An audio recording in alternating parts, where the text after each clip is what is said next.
pessoal, eu sou a professora Milena, do Redação que Aprova, Método Fluência. Estou aqui hoje com a professora Stephanie e com a professora Marcilene para a gente conversar um pouco com vocês nesse podcast sobre a prova do Enem. Então, hoje a gente vai falar, né, a gente pensou em trazer a questão do Enem em geral, não só da redação, e também dessa questão de boatos que a gente ouve, né, e tudo mais. Então, já vou começar a pergunta aqui para a professora Mileninha. O que você acha, Mi, sobre essa história de que o Enem não tem conteúdo, que é só interpretar, que é, sabe? Então, meninas, eu acho que é importante a gente conversar um pouquinho sobre lendas urbanas. Nossa, né? sim! Então, essa na nossa área de atuação é uma lenda urbana muito forte, né? E que infelizmente ganha uma força junto aos nossos alunos, aos nossos estudantes, que é a ideia de que a prova do Enem não tem conteúdo, não tem gramática, sim, é só ler, né? a questão, não precisa ler o texto motivador, eu já vou direto na questão. Então é muito importante a gente falar sobre isso. Eu acho que essa é uma discussão muito séria que a gente precisa ter, pelo nível de envergadura que o Enem tem, né? É uma prova que abrange aí milhões de brasileiros, milhões de estudantes, e que é importante a gente lembrar que por trás da prova existem vidas, existem sonhos, e essas lendas urbanas prestam um grande desserviço ao nosso trabalho. E eu digo isso por quê? Porque, infelizmente, o brasileiro é muito do eu ouvi dizer, né? Vocês devem concordar comigo, né? E o brasileirinho que está no ensino médio, mais ainda. Porque ele é um jovem, ele é muito vulnerável, muito suscetível a ouvir dizer que eu não preciso ler o texto motivador para fazer a redação. Eu ouvi dizer que eu não preciso ler o texto das questões para fazer a prova de língua portuguesa. Então, esse ouvir dizer, eu acho que é um grande prestador de desserviço ao nosso trabalho, né? É importante a gente lembrar que a prova realmente do Enem é uma prova diferenciada. Ela se diferencia de todos os demais processos do país, né? E quem estuda para ensinar sabe que o que a gente está falando aqui é a nossa realidade. Ela é uma prova que se diferencia de todas as demais do país, mas no modelo estrutural de cobrança. Não traz questões conteudísticas com tanta objetividade quanto outras provas, mas é uma prova de conteúdo sim, né? Então, tanto na língua portuguesa, na prova de linguagens e códigos, né? Vamos ser mais exatas, que envolve língua portuguesa, educação física, literatura e artes, além de língua estrangeira.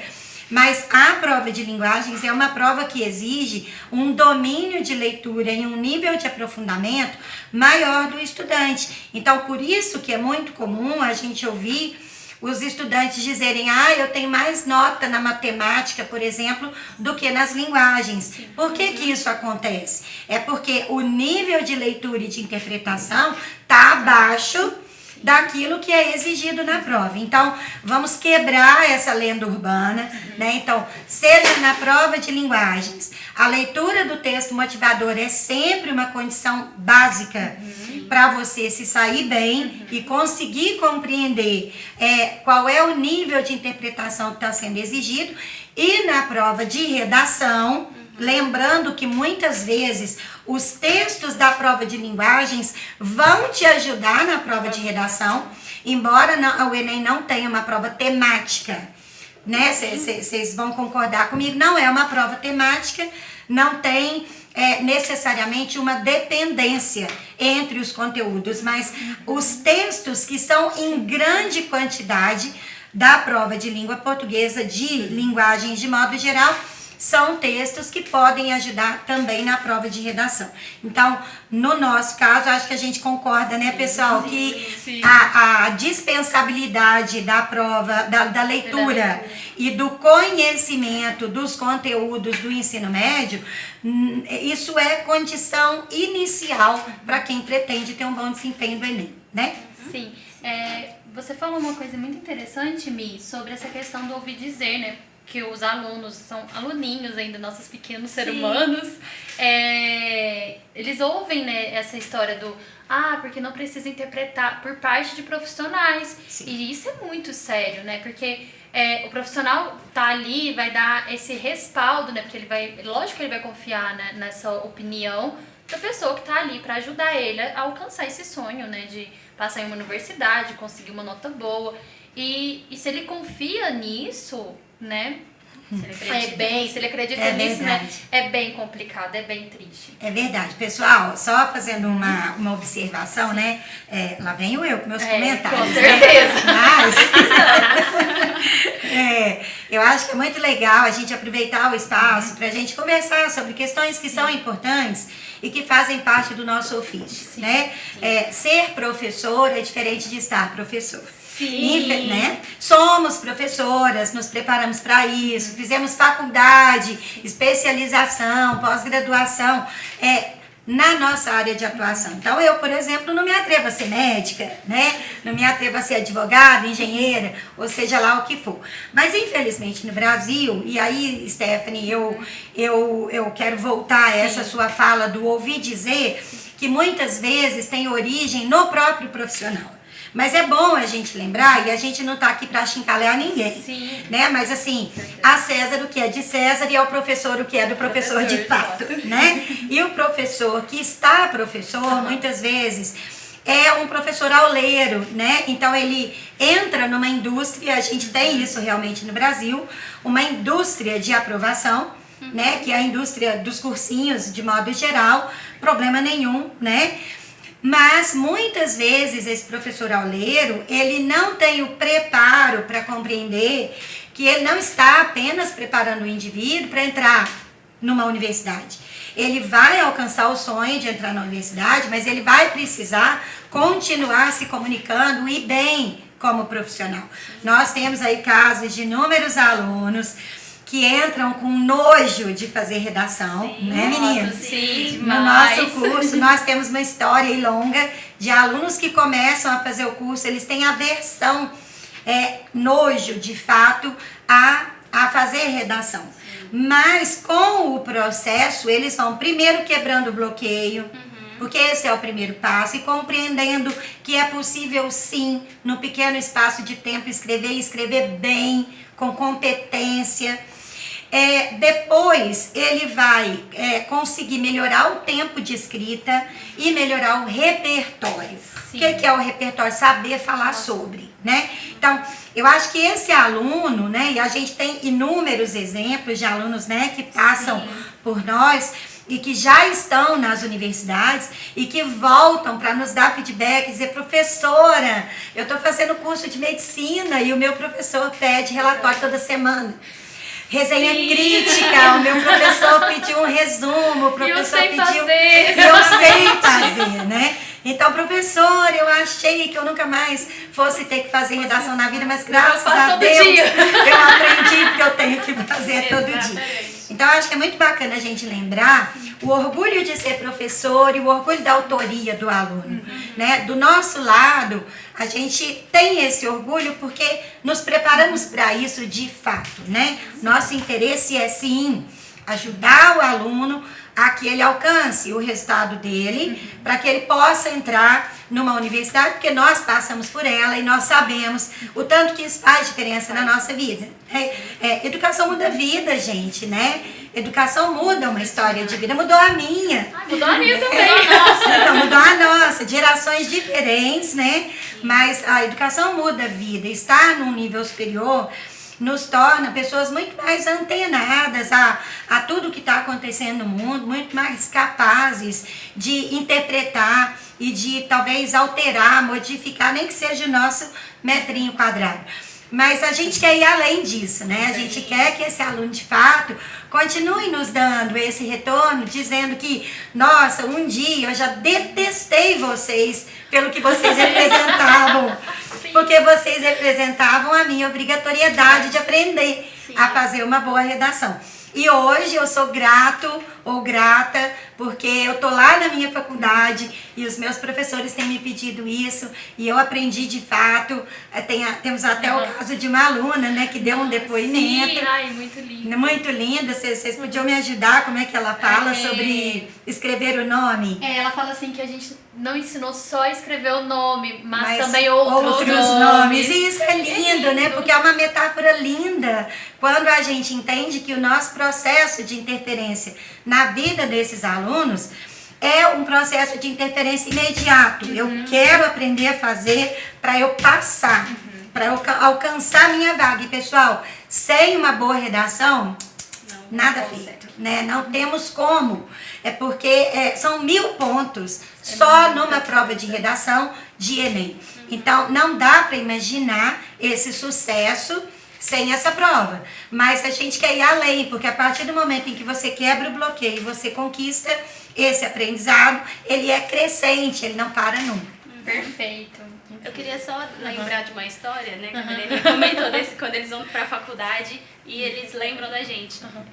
Esses dias, uma aluninha nossa que entrou, acho que esse ano mesmo, ela falou: Márcia, eu entrei e tinha mais uma pessoa que também era do Fluência, mas eu não tinha amizade com ela. Só que aí o professor pediu uma resenha, um resumo, e como eu sabia que ela tinha sido aluna Fluência, né, e como eu sabia que ela já conhecia a estrutura, eu resolvi fazer com ela, porque eu tenho certeza que ela vai saber fazer. Tá certíssima. Já fechei meu grupinho ali, ó. É verdade, é muito bacana. Quanta história a gente tem, né, Mi, de alunos que passam para certos processos e são batizados, né, por veteranos que foram alunos Fluência. A gente tem muitos alunos Fluência. É uma história, né? É porque, pessoal, uma história, eu penso que uma história construída não é uma história construída só a partir do ouvir dizer.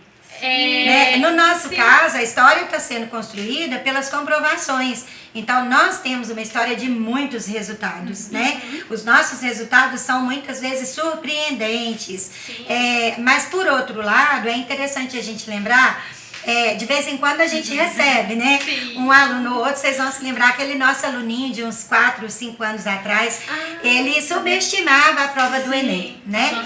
Era um aluno que tinha extrema dificuldade e nós recebemos realmente alunos com uma dificuldade muito, muito profunda, né? Então, o aluno chegava pra gente com essa dificuldade extrema e a gente falava pra ele: calma que a gente vai te ajudar. E ele nos respondia assim: não esquenta não, é Enem. Enem é tranquilo. Ele falou assim: eu não preciso estudar para a prova do Enem. Enem é só chegar lá e interpretar. Não, Enem para mim tá tranquilo. O meu problema é redação. Exatamente. Era desse jeito. Exatamente. E aí ele não conseguia ver que era interdependente. A dificuldade dele na redação é porque ele simplesmente não sabia ler. Não é que ele não conseguia interpretar, ele estava num nível muito abaixo. Então é importante a gente saber que não saber não é problema. Né? A gente não pode manter aquela lenda urbana de que não, interpretar é outra lenda, viu, gente? De que não, interpretar é pessoal. Então, eu posso interpretar do meu jeito e você do seu. Não é bem assim, não. A interpretação tem uma comprovação textual. Então, lógico que um escritor, ao redigir um texto, ele não vai abrir o leque de tal forma que cada um entenda como quiser. Do contrário, não existiria texto. Cadê o tema? Cadê a espinha dorsal daquele material que ele disponibilizou para o público? Então, eu acho que é importante a gente lembrar que, da mesma forma que esse aluno batia o pé na crença dele de que não tinha problema, Enem é tranquilo, e nesse tranquilo realmente ele não conseguiu, mas porque ele não quis absorver a metodologia e as dicas, as orientações que a gente dava, porque aquilo já estava tão impregnado na visão dele, aquela crença, que ele não conseguia vencer, ele não conseguia romper. Por outro lado, inúmeros outros que entraram com dificuldade igual ou até maior do que a dele, posteriormente, mas que se abriram, e aí a gente tem o caso de um aluno atual nosso que chegou aqui com nota de Enem 400, né, 400, 460, E hoje é um aluno que não fica abaixo dos 900, ele está numa média lá 940, 920, ele reclama, né? Ele reclama. Ele reclama, não me conformo. Essa não é minha nota. E é isso que a gente quer, né? É isso que eu acho que é bacana num trabalho bem feito. É quando a gente observa que o próprio aluno se tornou o maior crítico e o pior corretor Exatamente. que o texto dele pode ter. Exatamente, Né? Quando ele tem um olhar tão apurado que quando ele recebe uma nota abaixo da expectativa que ele gerou, porque o que a gente fala? Você vai subir muito a sua nota, né? Só que esse subir muito, por exemplo, para nós, se ele passasse de 460 para 660, matematicamente falando, seria bom, Seria bom. 200 pontos. Mas a gente não gosta Mas de a gente 600, não gosta, né, mas menina? seria Vamos ser bom. Só que sinceras. ele passou de 460 para 960. Então, Sim. quando ele ganha menos do que esses 500 pontos a mais, ele fica revoltado com ele mesmo.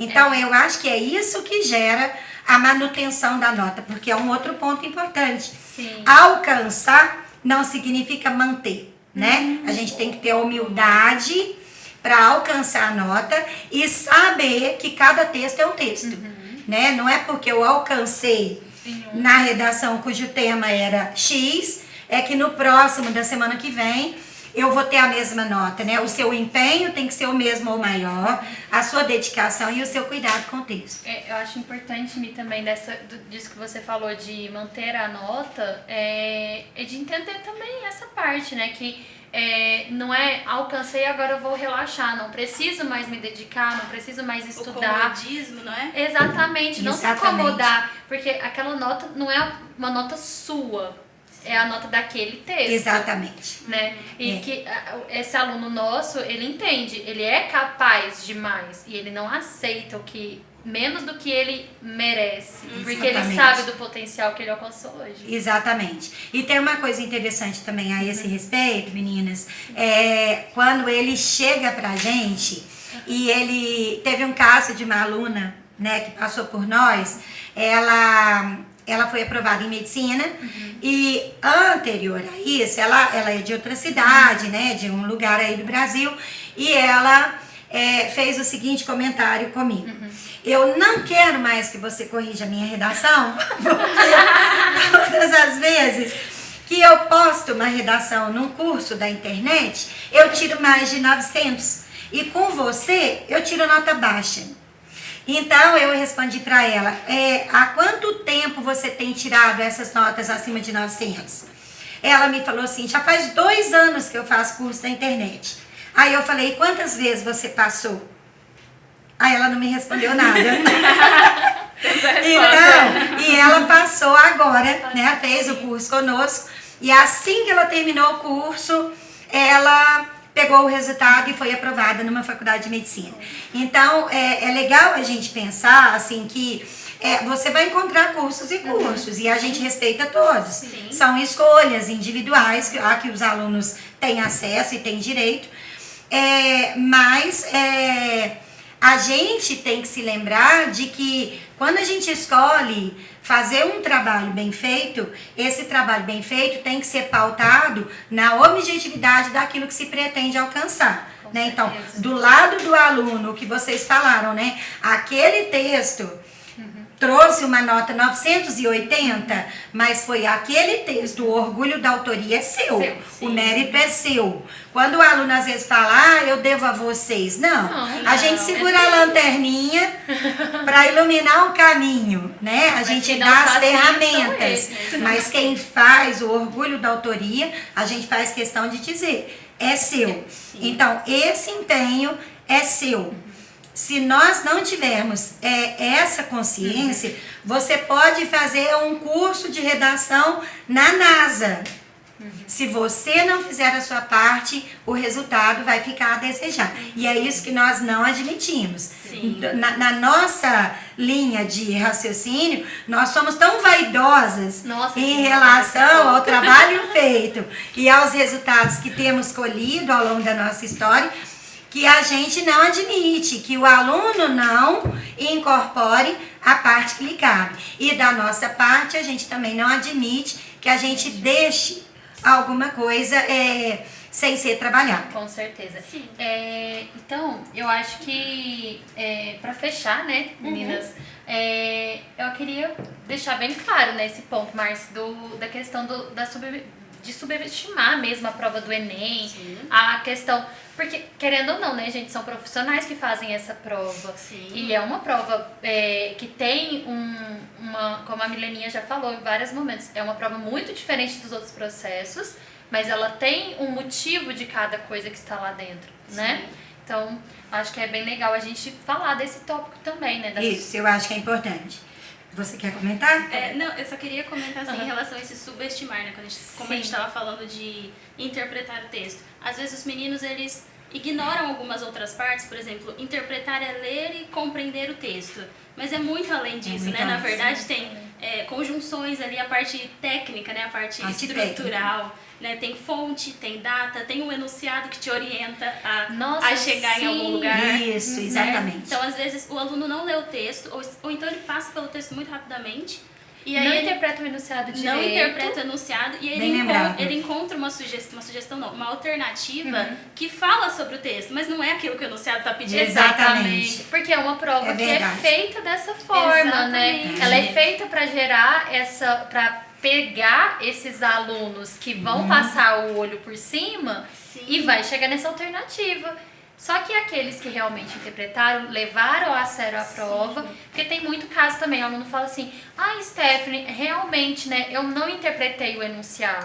Passou batido. Passou batido, essa exatamente. É o máximo, a máxima que a gente recebe, né? Às vezes a gente está lendo o enunciado, ele fala, o aluno mesmo, né? Nossa, Márcia, eu não tinha lido essa palavra no enunciado.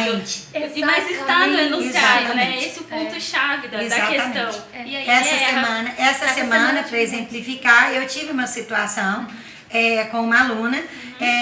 O enunciado falava na palavra linguagens, né? As diferentes linguagens. Na cabeça da aluna, tinha que ser uma palavra escrita. E, na verdade, linguagens são verbais e não verbais. E ela falou, mas eu não pensei nisso. Eu falei, isso é conteúdo. Exatamente. É conteúdo de primeiro ano do ensino médio. Linguagem verbal e não verbal. Então, que tem que ser revisto ao longo do terceiro ano e do pré-vestibular. Então, a palavra escapou. Então, quando o aluno fala, não tem conteúdo, tem conteúdo. Tem conteúdo demais, né? Não, demais. Muito conteúdo. A Márcia lembrou bem. Fonte, autoria, conhecer os principais autores que vêm na prova, né? Saber relacioná-los às escolas literárias, aos estilos de época, ao próprio estilo do autor. Tudo isso faz parte de uma coisa chamada conteúdo. E tudo isso vai contribuir lá na prova de redação. Sim, até porque o aluno tem que interpretar o texto motivador, né, gente? É isso. Se não interpretar principalmente o comando. Porque fugar o tema pode dizer Exatamente. A interpretação equivocada de um comando caracteriza fugar o tema. E a fugar o tema é o 0 na redação. Deus me livre, né, meninas? Então, meninas, obrigada pela presença. Adorei a gente participar desse bate-papo. Espero que tenha sido realmente muito proveitoso para os nossos estudantes, né? Aqueles que com certeza vão somar esse nosso exército e conquistar a sua aprovação. Tá bom? Então, moçadinha, muito obrigada por acompanhar a gente aqui, por ver esse bate-papo, tá? Beijo grande, até a próxima. Um abraço para todo mundo, pessoal. Até a próxima.